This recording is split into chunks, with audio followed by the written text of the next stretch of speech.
Ernakulam saint Mary's basilica ചർച്ചിൽ നടന്നുകൊണ്ടിരുന്ന എല്ലാ പ്രശ്നങ്ങൾക്കും പരിഹാരം വന്നതിനായി ജഗദീശനോട് ഞാൻ നന്ദി പറയുന്നു.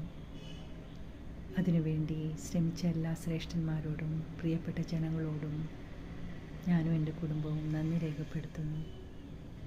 ഒരു ഹൈന്ദവ കുടുംബത്തിൽ ജനിച്ച് എറണാകുളം പട്ടണത്തിൽ ജീവിക്കുമ്പോൾ പലപ്പോഴുമായി ഓടിച്ചെല്ലാറുള്ള ഒരേ ഒരു പള്ളി ബസിലിക്കയായിരുന്നു.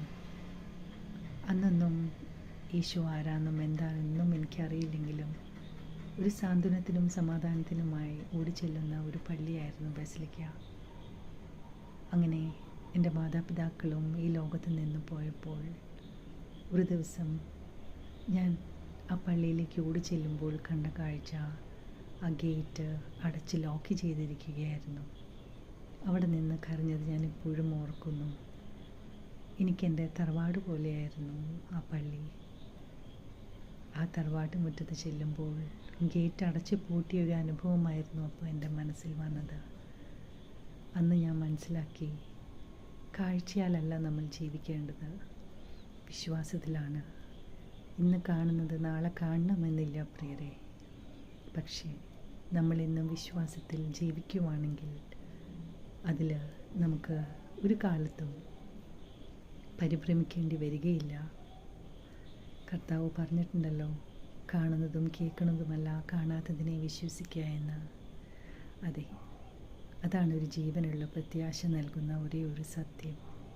കർത്താവ് 2000 വർഷങ്ങൾക്ക് മുമ്പ് കാൽവരി കുരിശിൽ നമുക്ക് വേണ്ടി യാഗമായി തീർന്നപ്പോൾ നമ്മുടെ രോഗം, പാപവും ശാപവും ദാരിദ്ര്യവും മുഴുവനും കർത്താവ് വഹിച്ച് നമ്മളെ സ്വാതന്ത്ര്യത്തോടു കൂടി നിർത്തിയിരിക്കുകയാണ്.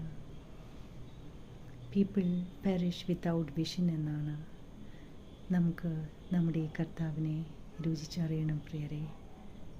നമ്മൾ വചനം വായിക്കുമ്പോൾ ആ സത്യം നമ്മളെ സ്വതന്ത്രരാക്കുകയാണ്. ആ ജ്ഞാനം അറിഞ്ഞില്ലെങ്കിൽ, ആ ജ്ഞാനം നമുക്കില്ലെങ്കിൽ, ആ സത്യം നമ്മൾ അറിഞ്ഞില്ലെങ്കിൽ നമ്മൾ പലപ്പോഴും ജീവിതത്തിൽ തെറ്റിപ്പോകാൻ സാധ്യതയുണ്ട്. പഴയതെല്ലാം കഴിഞ്ഞുപോയി സകലതും പുതിയതായി എന്ന് പറയുമ്പോൾ നമുക്ക് ആ ന്യൂനെസ് ഓഫ് ലൈഫ് നമുക്ക് ജീവിച്ചു തുടങ്ങാം. Let's unite together and lead A wonderful life along with Jesus.